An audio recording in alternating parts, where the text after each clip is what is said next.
Welcome to Woven English. Close your eyes for just a moment. Imagine you are standing on the edge of a rooftop. The city stretches below you. Thousands of lights, thousands of lives. The wind is sharp, the air is cold. Far below, the street is tiny, distant, almost dreamlike. And then a man runs. He does not stop at the edge. He leaps. He falls through the air, arms back, eyes open. And for just 1 second, one impossible second, it looks like he might fly. That man is Tom Cruise. But the story you are about to hear is not really about rooftops. It is not really about planes, or parachutes, or burning buildings. It is about a small boy who could not read well, a boy who moved from town to town and never felt at home, a boy who sat in a classroom and watched other children open the door of language, while that same door stayed locked for him. How does a boy like that become the man the world cannot ignore? That is the question this story will answer. And today, walking together through this slow English story, you will discover 3 things. First, you will learn how Tom Cruise turned his deepest pain into his greatest power. Second, you will see how real discipline, not talent, not luck, but discipline, can reshape a life completely. And third, near the end of this story, I will share with you one detail about Tom Cruise that most people forget. It is not about money. It is not about fame. It is about an award he waited more than 40 years to receive, and what that moment says about the true meaning of a life. So make yourself comfortable. Let the world outside grow quiet, and let the story begin. Thomas Cruise Mapother IV was born on the 3rd of July, 1962, in Syracuse, New York. His full name was long. His early life was not simple. His mother, Mary Lee, was a special education teacher. She was warm. She was patient. She understood that children learn in different ways. His father, Thomas III, was an electrical engineer. But the family moved, and moved again, and moved again after that. Because of his father's work, young Tom never had one safe street, one safe school, one steady group of friends. By the time he was 12 years old, he had already attended many different schools. Each time, he had to start over. Each time, he had to enter a new classroom full of strangers. Each time, he had to learn the rules of a new place, a new teacher, a new group of children who already knew each other. For most children, that kind of constant movement leaves a mark. It teaches a quiet, painful lesson. Safety does not last. Belonging does not last. Happiness does not last. And when a child learns that lesson too early, he begins to build walls. Tom built walls. But he also built something else, something useful. He learned to watch people. He learned to read a room. He learned to notice very quickly who was kind and who was dangerous, who could be trusted and who could not. That skill, the skill of reading human emotion, would one day make him one of the most watchable actors on earth. But for now, he was just a child. carrying his bags into another new school, sitting at another new desk, and trying to survive another difficult year. And then there was the reading. Letters confused him. Sentences felt strange. When other children read easily, moving their eyes across the page, understanding, absorbing, flowing, Tom sat and struggled. He had dyslexia. Dyslexia is a learning difference. It does not mean a person is not intelligent. It means the brain processes written language in a different way. Reading becomes slow, difficult, frustrating. But most people around Tom did not explain it that way. Some teachers thought he was lazy. Some students laughed. Some people made him feel small. Imagine sitting in a classroom, looking at a page full of words, and feeling like every other child in the room has been given a key you were never given. You want to open the door. You reach for it. You try. But it does not open. That was Tom's world inside a classroom. He was not lazy. He was not weak. He was not stupid. He was different. And difference, when it is not understood, can feel like failure. So Tom did what many children do when they feel different. He hid it. He memorized things instead of reading them. He listened harder than anyone else. He watched faces, expressions, the movements of a teacher's hands. He built his understanding of the world not through text on a page, but through careful, intense human observation. And here is something important. That same quality, that deep, focused attention to human emotion, is one of the reasons he later became so compelling on screen. Before he could fully read the world, he learned to feel it. But there was one more pain inside that childhood home. Tom's relationship with his father was difficult. Later in life, Tom described his father as a bully. He said his father was someone who found pleasure in making others feel small. Those are heavy words, but they tell us something important. Tom grew up not only fighting to understand words on a page, he grew up fighting to feel safe inside his own home. And yet, there was light. His mother gave him that light. Mary Lee saw something in her son that the world was not seeing. She did not see a broken child. She saw energy. She saw emotion. She saw a boy who felt deeply and noticed everything. She encouraged him. She supported him. She did not give up on him. And one loving voice, just one, can be enough to keep a child from giving up on himself. So Tom kept going. But what would he find that would finally make him feel truly alive? For a short time, as a teenager, Tom considered becoming a priest. He entered a Catholic seminary. A seminary is a school that trains young men to become religious leaders. Maybe he was looking for peace.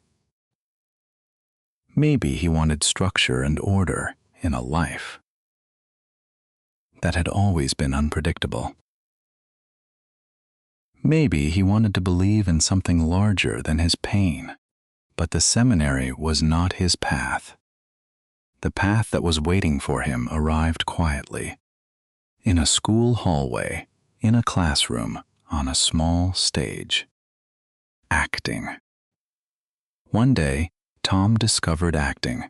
and something extraordinary happened. He could not read easily, but he could feel deeply. He could not always understand what was written on the page, but he could understand what was happening in a scene, in a moment, in a human face. He could stand on a stage and become someone else, and, for the first time in his life, the boy who felt weak inside a classroom felt powerful in front of people. Acting gave him something school had never given him: a voice, a place, a reason to believe. When Tom was acting, he did not feel like the boy who struggled with words. He felt alive. He felt seen. He felt, at last, like himself.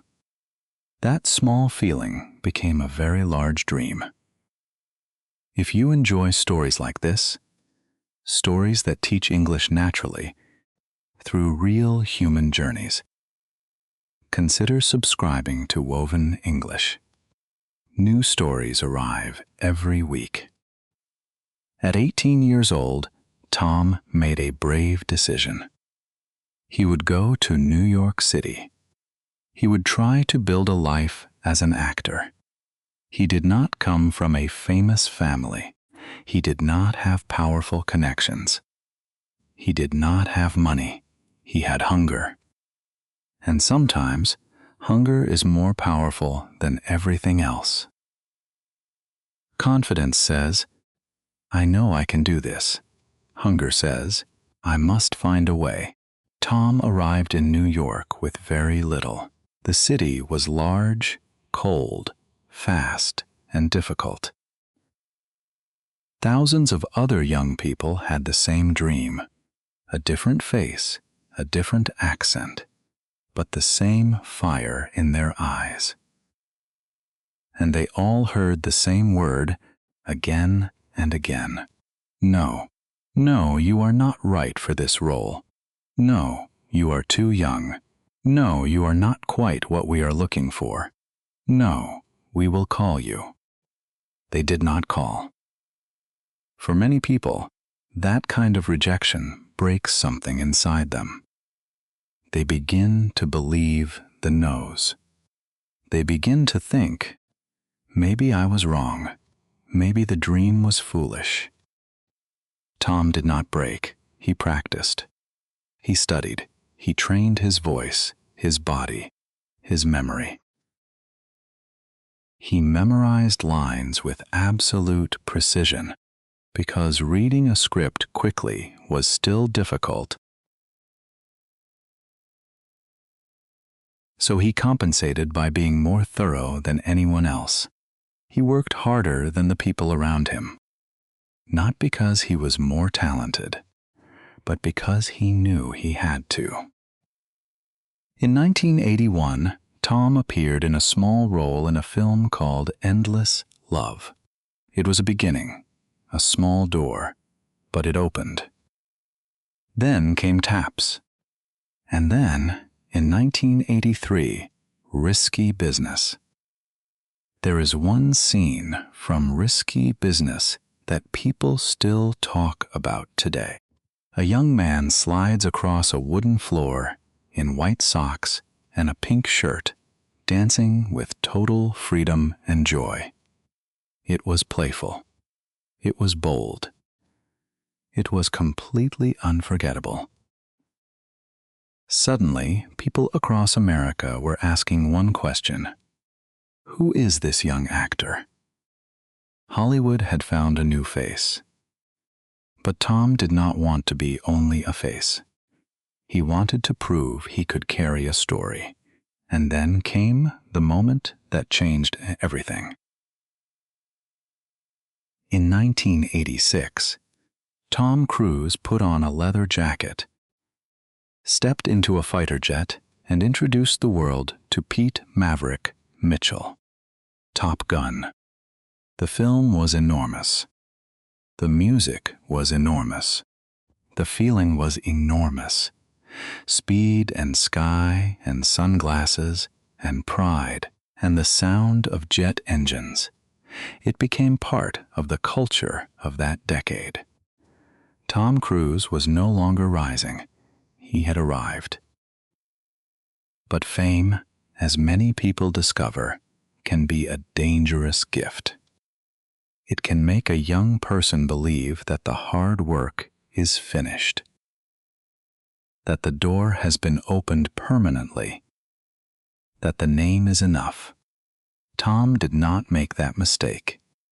He made harder choices.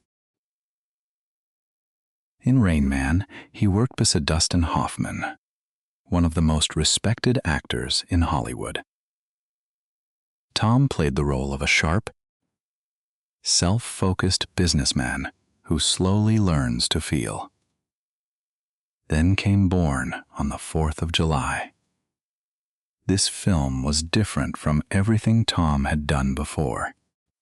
He played Ron Kovich, a young man who went to war full of patriotism and returned wounded in both body and spirit. Patriotism is a deep love and loyalty for one's country. The role required everything: anger, loss, regret, physical and emotional collapse. Tom gave everything. He received his first Academy Award nomination. And the world began to understand something important. Tom Cruise was not only a movie star, he was an actor. Then came A Few Good Men, The Firm, Interview with the Vampire, Jerry Maguire, Magnolia. Each film was different. Each role showed a new dimension. Sometimes confident, sometimes desperate, sometimes dark, sometimes broken, sometimes charming in a way that made you uncomfortable. But behind all of it, one rule was forming.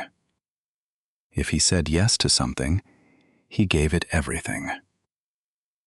Not part of himself, not most of himself, everything.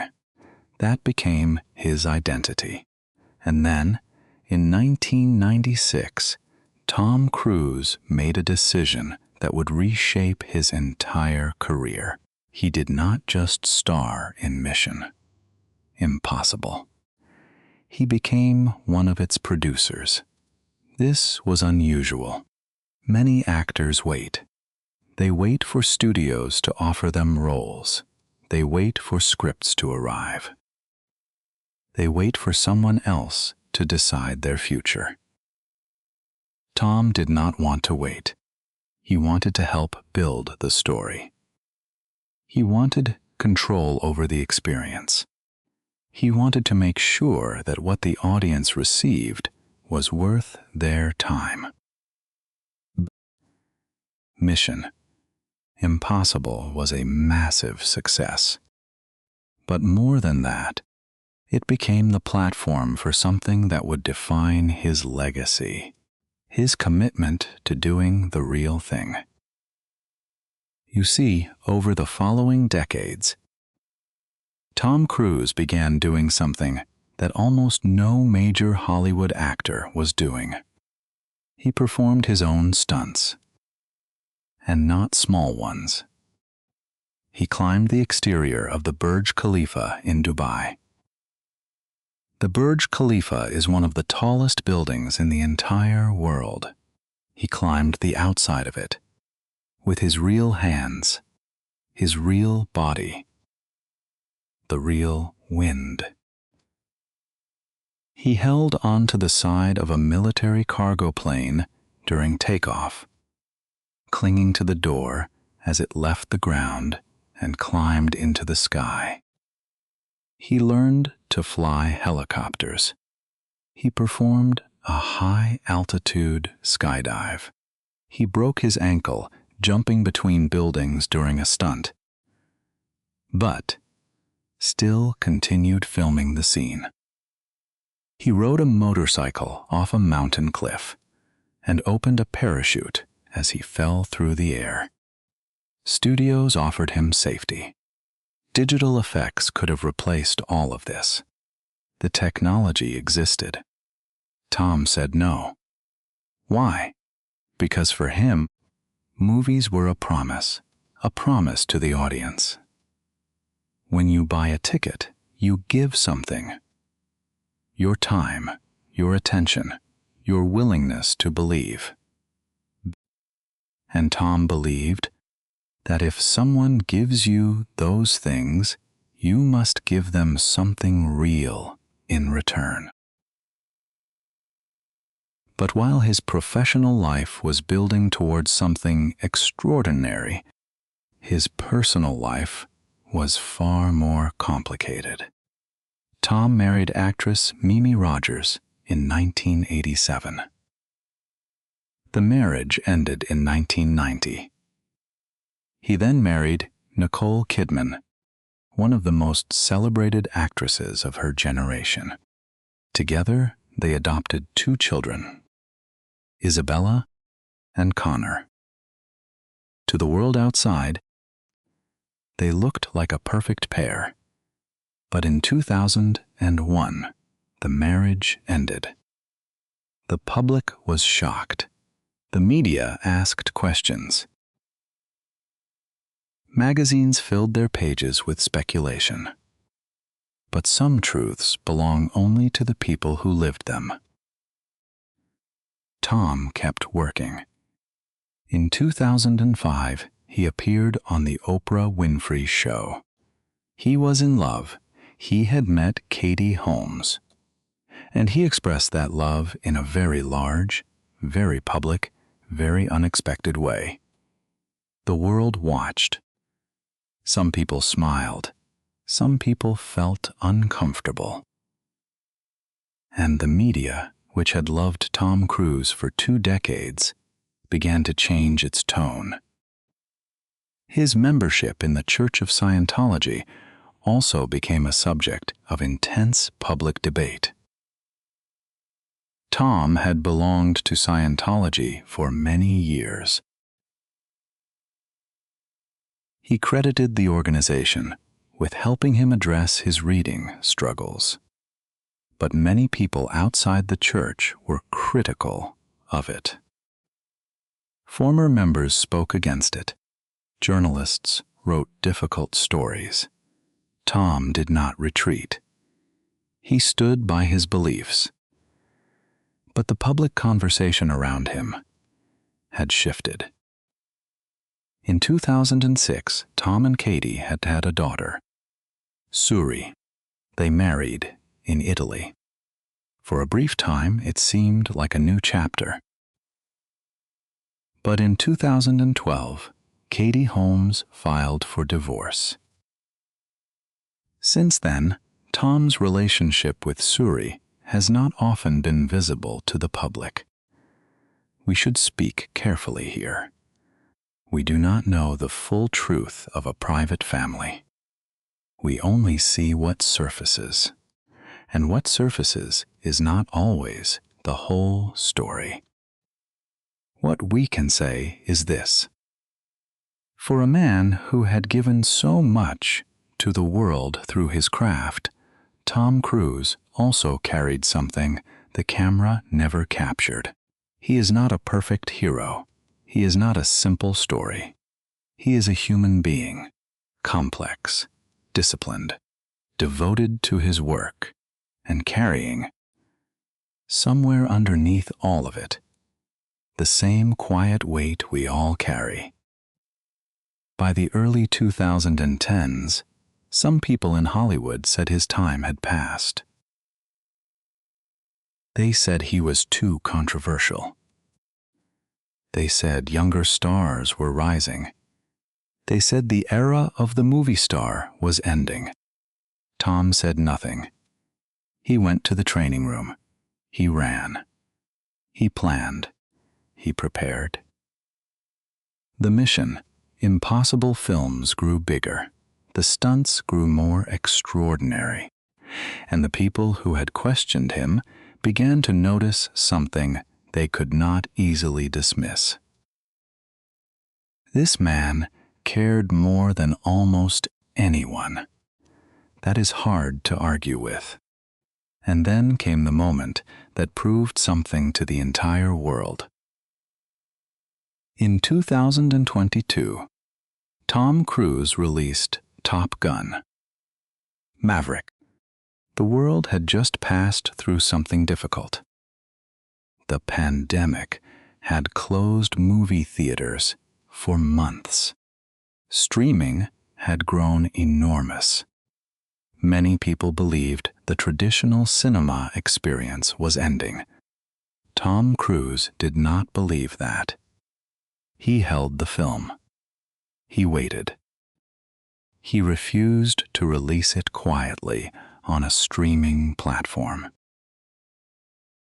He wanted people to sit in the dark together and feel something on a large screen. And when Top Gun: Maverick finally arrived in theaters, something beautiful happened. People came back. They laughed. They cried. They cheered. Older viewers remembered where they were when they first saw the original Top Gun in 1986. Younger viewers discovered Maverick for the first time and fell in love with the same dream: speed, sky, courage, and the beauty of not giving up. The film earned nearly $1.5 billion worldwide. But money is not the real story. The real story is this: Top Gun: Maverick proved that people still hunger for the feeling that only a great cinema experience can give. And Tom Cruise, now in his 60s, did not look like a man fading. He looked like a man who had been right about something the world had forgotten: real effort, real risk, real cinema. The stunts in Mission Impossible. Dead Reckoning continued this story. And in Mission Impossible, the final reckoning, he pushed further still. His life had become almost symbolic. He was not just playing Ethan Hunt. In some deep way, he was living the same idea. The mission is difficult. The odds are against you. People will doubt you. But you keep going. And then came the moment I promised you at the beginning of this story. In 2025, after more than 40 years in cinema, Tom Cruise received an honorary Oscar, not a competitive award for one specific film. An honorary award given to someone whose body of work has contributed something lasting to the art of cinema. But here is what matters most about that moment. He was not honored simply because he was famous. He was honored for his commitment to filmmaking, for his dedication to the theater experience, for his respect for the stunt community, the men and women who risk their lives to create what audiences feel. Think about that for one moment. The boy who sat in a classroom and could not open the door of written language became a man who spent his life creating doors for others. Doors into stories, into wonder, into the feeling that something real and extraordinary is still possible. The world honored him for that. The Silk Road was built by thousands of small decisions. Tom Cruise's life was built the same way, by thousands of mornings when he chose to train instead of rest, by thousands of moments. By thousands of moments when he chose the difficult thing instead of the safe one. What does that teach us? It teaches us something very simple. Your story is not written by one decision. It is written by the ones you make when no one is watching. The boy who could not read was watching, always watching. People, faces, movement, silence, and that deep attention became his art. That pain became his power. And perhaps that is exactly what you are doing right now. You are listening carefully. You are paying attention to every word, every rhythm, every pause. You are building the capacity to feel this language, not just to understand it, but to live inside it. Every hour you listen, you are building something. And one day, you will look back and see how far you have come. Not because the journey was easy, but because you kept going. Tell me in the comments, which part of Tom Cruise's story stayed with you the most? Was it the little boy staring at words he could not read? The young actor who said yes to New York with almost nothing? Or the man in his 60s still leaping off cliffs to keep a promise to his audience? If these stories help you grow in English, subscribe to Woven English and walk with us every week. Thank you for listening. See you in the next story.